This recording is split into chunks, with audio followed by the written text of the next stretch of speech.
Bien, vamos a iniciar con el tema del positivismo. El positivismo es un término que se refiere a algo que puede ser comprobado por medio de la experiencia sensorial. Se puede decir que el positivismo se usa como una herramienta para generar conocimiento. Esta corriente fue hecha o fue puesta a prueba por Auguste Comte, el cual la impulsó en la década de 1830. De esta forma de pensar, la incluyó en su curso de filosofía positiva. Esto lo dividió en 3 etapas, de tal manera que el positivismo sea una corriente ideológica o una manera de comprobar algo, porque el término positivo se emplea para decir algo que puede ser comprobado, para comprobar datos o comprobar hechos de una manera fácil y rápida. Estas 3 etapas fueron la teología, que se refiere a darle un significado o darle una comprobación religiosa, de tal manera de, por ejemplo, si estamos hablando de la creación del universo, si damos una etapa teológica, estaremos hablando en que Dios la creó, en que Dios creó todo desde un inicio, mientras que si lo vemos como en una etapa positiva, que viene siendo la última, y si se refiere a la sociología, o sea, el conocimiento demostrable, nos estaremos refiriendo más como al Big Bang, claro, dándonos en el sentido de que es el Big Bang, como se originó. Y la metafísica, que dice que se refiere al conocimiento abstracto, el cual el conocimiento abstracto dice que es un reflejo mediato y generalizado de la realidad. Es una forma de conocer al mundo más allá de los sentidos. Esto sería darle una explicación un poco más espiritual, un poco más como decir se creó por tal hecho espiritual o fue una concentración de energía. Se busca una forma más espiritista. El positivismo en México, si bien al inicio no fue algo muy bien tomado, fue algo un poco más como que muchos lo agarraban.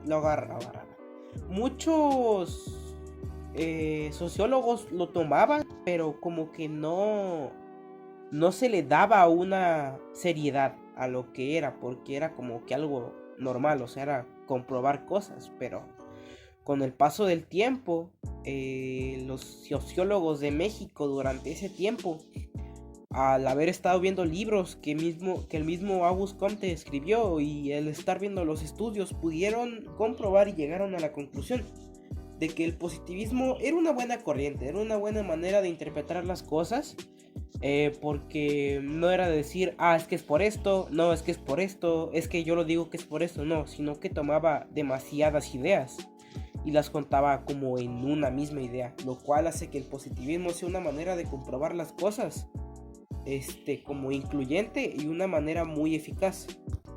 Y con eso se acaba. El segundo tema con el que vamos a arrancar el día de hoy se llama materialismo histórico. Si lo vemos simplemente en el hecho del título, materialismo histórico, pues nos puede sonar a una historia materialista, una historia que se enfoca en lo material. Hay muchas interpretaciones. Sus 2 fundadores principales fueron Karl Marx y Friedrich Engels, el cual pues, dijeron que el materialismo histórico es un enfoque teórico de los que mayor trascendencia hay. Esto se originó debido al conflicto en la Revolución Industrial, el cual el clasismo en la Revolución Industrial o en la época industrial fue muy marcado, ya que las personas obreras eran explotadas hasta más no poder. Esto no se les hacía ver en los derechos, por lo cual aquí hubo un clasismo muy feo, muy horrible, ya que a la clase obrera se le tomaba como simplemente mano de obra, o se le tomaba como personas que eran para trabajar. En este materialismo se dice que toda base de estudio fue la dialéctica, en donde se dice que es el cambio de ideas, en donde dice que el cambio de ideas genera un nuevo conocimiento. La dialéctica es más que nada dialogar, estar compartiendo opiniones, estar dialogando acerca de un tema para llegar así a un fin, a llegar a una conclusión en la cual todos estén de acuerdo. Otros filósofos que aportaron en ese enfoque fueron Immanuel Kant y Johann Gottlieb Fichte, los cuales crearon una estructura en la cual se identifica el método dialéctico, que la estructura se divide en tres: la tesis, la síntesis y la antítesis. Estos tres puntos son más que nada como un inicio y un final de la plática, del diálogo. Son un inicio que sería la tesis, en donde se comparten las ideas, una síntesis en donde las ideas se juntan, y una antítesis en donde se ven las ideas erróneas o las ideas que van en contra de lo que se dice. Y por último, Friedrich Hegel, que con la dialéctica creó un inmenso sistema filosófico que pretendía explicarlo todo, tomando la estructura anterior pero dándole un sentido un poco más espiritual. No recuerdo muy bien cómo era la estructura, pero era algo así, simplemente que se explicaba de una manera como más astral, una manera más espiritista, en donde durante ese tiempo pues el espiritismo era como que wow, era muy visto, era muy aceptado, entonces para que las personas entendieran. En el materialismo histórico también se explica cómo es que el humano ha querido buscar siempre un bien material, y eso es cierto. En la actualidad el ser humano se fija mucho en lo que las personas tienen, en lo material, ya sea porque son cosas caras, ya sea porque son cosas de una empresa grande, cosas que son de calidad, lo cual es una tremenda basura, sinceramente, estar fijándose en un material, que es cierto. Nosotros recibimos material, y en cuanto tú recibas ese bien material de una manera en la que no lo presumas, una manera en la que simplemente lo recibas porque es lo que te toca, es un buen materialismo histórico. En cambio, si una persona adquiere bienes de buena calidad, pero esa persona trata como de sobresalir debido a eso, es una tremenda tontería, haciendo que un materialismo bueno se convierta en un materialismo tóxico, en donde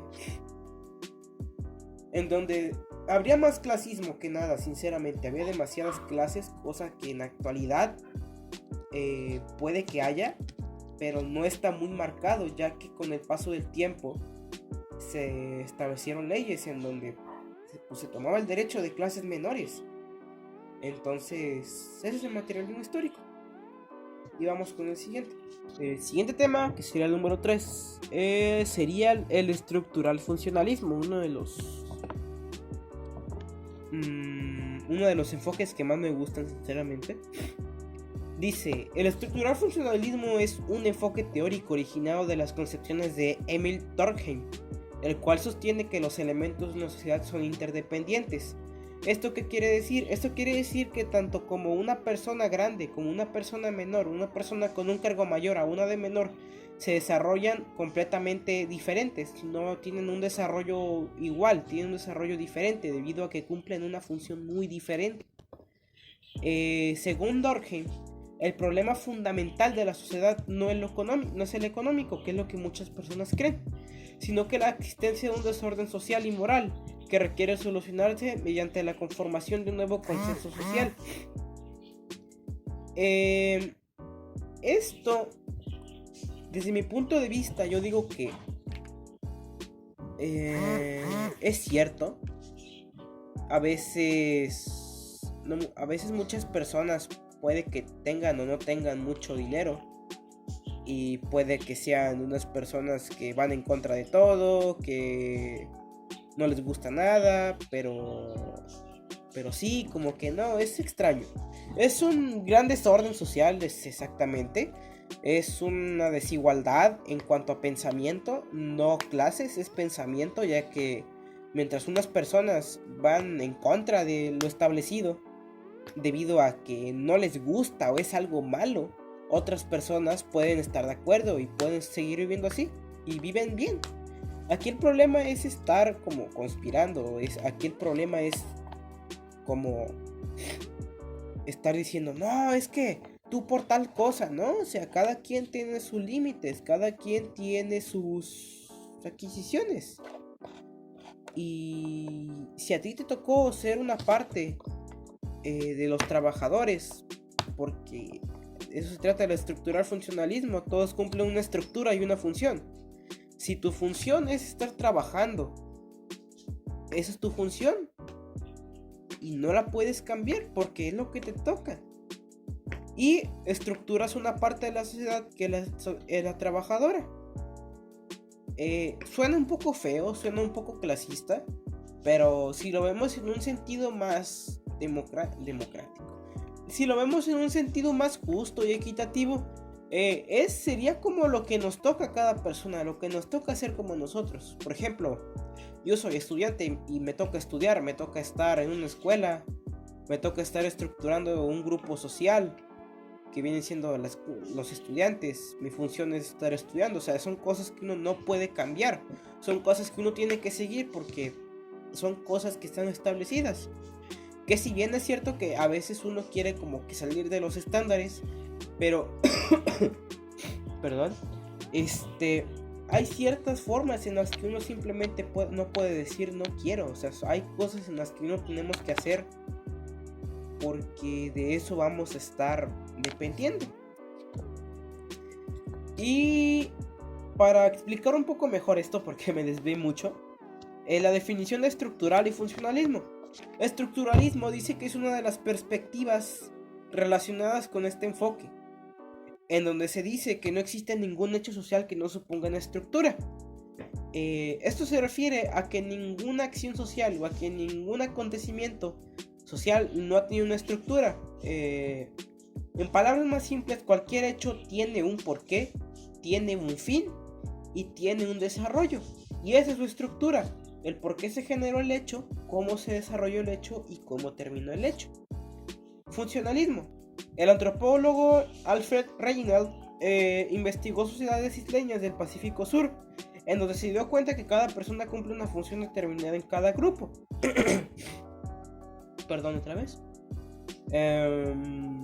Esto es más notado como en culturas indígenas, ya que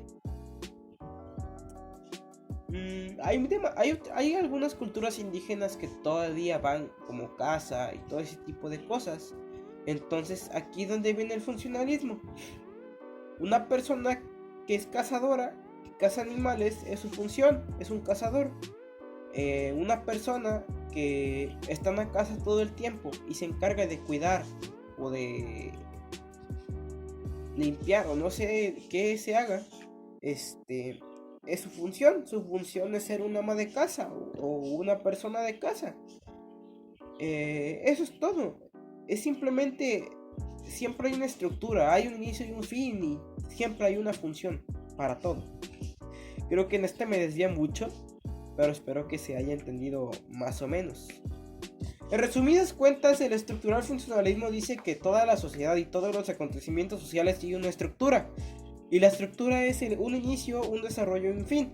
Y durante todos los acontecimientos las personas jugaron un papel importante que es...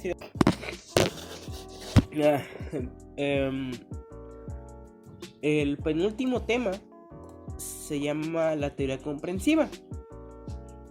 Esta teoría está como en contra, o es como que el antagonista de la última teoría, que es la crítica, ya que las dos son ideas que, si bien pueden ser iguales, porque tratan de explicar, tienen un fin diferente o tienen un desarrollo muy diferente.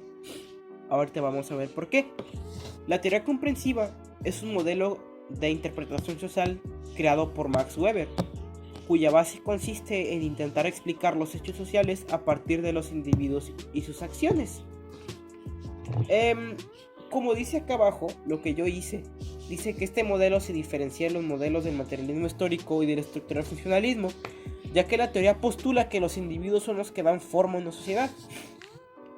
Si bien puede que no haya quedado claro como el estructural funcionalismo, y puede que es un poco como en igualdad, que la teoría comprensiva y lo estructural es casi lo mismo, pero no, ya que la teoría comprensiva, como se dice a sí mismo, busca comprender el porqué de las cosas que hacen las personas en una sociedad. No buscan una clasificación, una estructura, un funcionalismo, buscan simplemente un porqué, comprender el porqué de las cosas. Espero que no se escuche de las nieves. Y se diferencia del materialismo histórico básicamente porque la teoría comprensiva busca comprender todo, mientras que el materialismo histórico excusa o se escuda en que todo es por un bien material, cosa que es cierto. Algunos autores: John Elster, que fue un filósofo, o es creo, político noruego, que tiene una gran cantidad de libros publicados en español sobre este enfoque. No recuerdo muy bien el nombre del libro, pero era un libro que era como que especial, o era especializado en este tema, que era la comprensión de las sociedades. El siguiente es Robert Axelrod. Dice que es un profesor de ciencias políticas y políticas públicas, quien, si bien no tiene muchas publicaciones, tiene una fundamental llamada La evolución de la cooperación, la cual da mucho espacio a la discusión entre racionalidad, cooperación y competencia. Si dividimos estos tres conceptos, racionalidad, cooperación y competencia, nos damos una idea de cómo es que la teoría comprensiva quiere comprender, valga redundancia, quiere comprender las cosas. Racionalidad: se busca una razón lógica del porqué. Cooperación: se busca un porqué de la cooperación de las personas entre sí al hacer algo. Y competencia: se busca un porqué el porqué de muchas empresas, personas o grupos buscan una competencia en sí, lo cual es cierto, es muy cierto. Y por último, James Buchanan y Michael Posner. Dice: estos dos son personajes importantes en una escuela llamada elección pública, cosa que no detallé, perdón, la cual asume una racionalidad menor en los individuos, pero incluye a las organizaciones como parte de su análisis.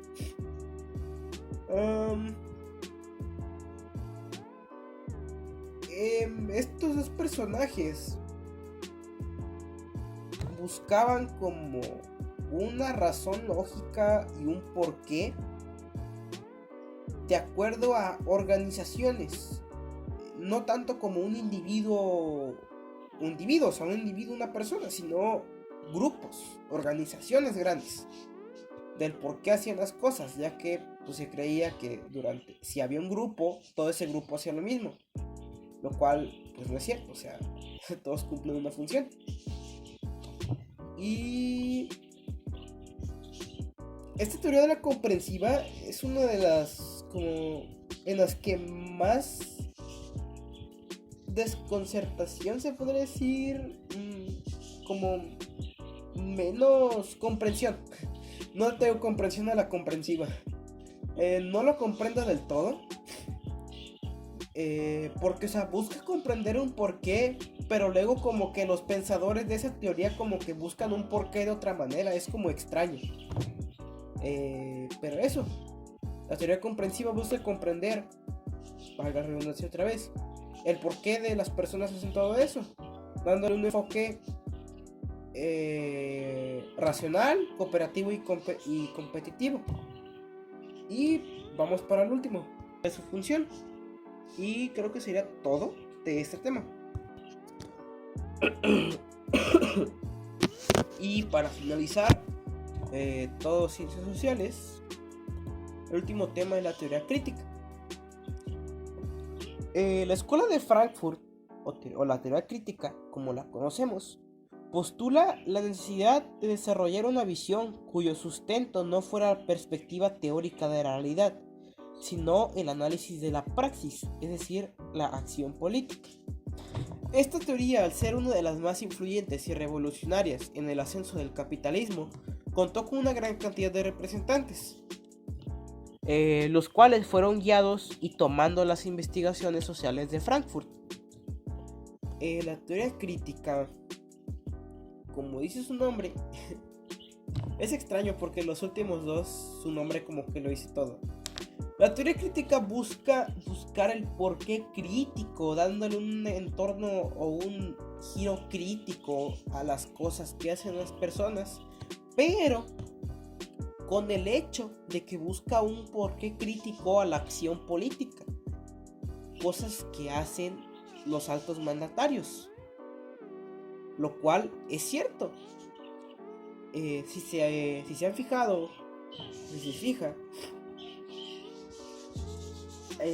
la mayor parte del tiempo las personas, digo la mayor parte del tiempo porque algunas no hacen caso, las personas hacen lo que el gobierno diga. Y no está mal, no. En cambio, lo dicen por algo. Y hay cosas en las que el gobierno dice como algo en lo que tal vez es como extraño, pero algunas personas lo hacen. Entonces, esto es lo que busca la teoría crítica: criticar el porqué de la acción política, criticar el porqué las personas hacen las cosas de acuerdo a la acción política. Un poco como para comprender este tema, vamos a ver las razones, características y definiciones. Razones.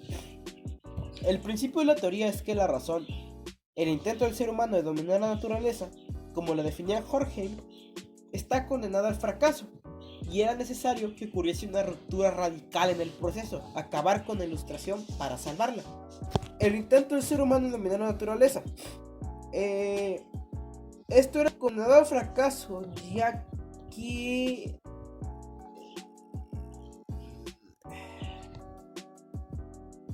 es una tontería.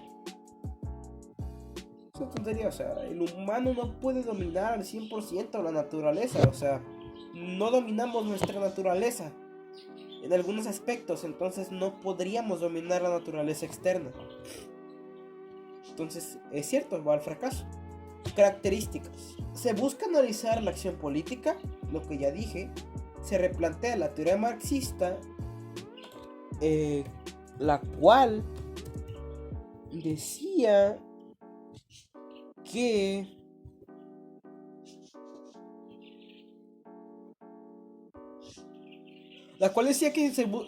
se establecía que se buscaba modificar el orden social y criticar el capitalismo, lo cual hace que el marxismo sea, porque aquí también viene, el marxismo sea una corriente en donde no haya clases. No haya clases por completo. Porque se busca criticar el orden político, o lo que la política sigue, que viene siendo el capitalismo. Y busca cambiar la perspectiva del materialismo histórico en los postulados de la Ilustración. En este punto hemos estado viendo que el materialismo histórico se ha mencionado en dos temas, lo cual hace y lo cual explica que el materialismo histórico es cierto. O sea, si hay un bien material en todo. Aunque alguna persona diga, no, simplemente compro lo necesario, compras un material, compras un bien. Y es lo que a veces como que no mucha gente comprende. Por esa razón la teoría crítica busca cambiar eso. Y definición. Horkheim define la teoría crítica como la teoría social orientada de criticar y cambiar la sociedad como un todo. También se dice que la teoría crítica establece que lo que importa es la acción social, se interesa por la acción orientada a la transformación del mundo.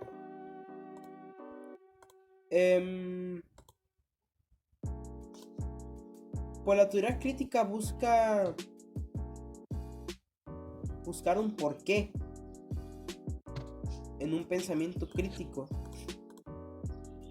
de las personas, el por qué cometen lo que hacen de acuerdo a la política, cosas que la política o que las constituciones o que las leyes o que las normas permiten hacer, lo cual no mucha gente se pregunta por qué estas leyes, que si bien es una pregunta tonta, es cierto, el por qué muchas leyes se pusieron a prueba o están en forma. Y con este tema damos por terminado las infografías. Así que nos vemos hasta la próxima.